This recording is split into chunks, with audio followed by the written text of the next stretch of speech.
Welcome back to my channel, guys. Today we're going to be making this pepper shrimp. If you want to know how, stay tuned.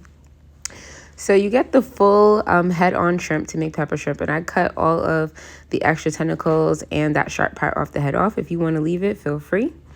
I'm then going to go ahead and clean it with some lime vinegar and water, and then I'm going to season here with some Old Bay, onion powder, cayenne pepper, black pepper, garlic, and then just go ahead and give that a mix. My fresh seasonings are onion, scotch bonnet, spring onions, allspice, and some scallion. If I didn't say that, I don't think I said that. So I bring my oil up hot, and then I'm cooking this in my wok just because I prefer to make stuff in there. It's just my thing. But your average frying pan should do all the same. I'm gonna add in some garlic there. I do like to use fresh garlic, but we were out, so I used the minced garlic. And I'm just gonna saute this until it looks just about like this, not exactly translucent, but cook down some. And then I'm gonna add that seasoned shrimp to the mix.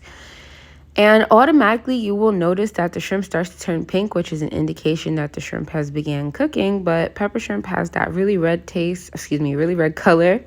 Oh wait, that's 8 peas there and some chicken seasoning. Optional, but absolutely included in this recipe every time I'm gonna make it. So, you know, do your thing, do as you please. It's like a green seasoning.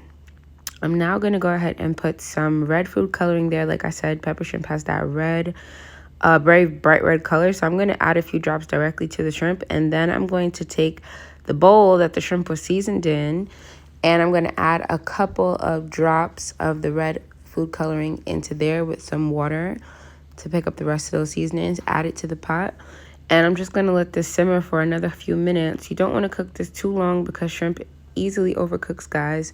This is what it looks like simmered and plated up. Thanks for stopping by. Let me know how this worked out for you guys down in the comments.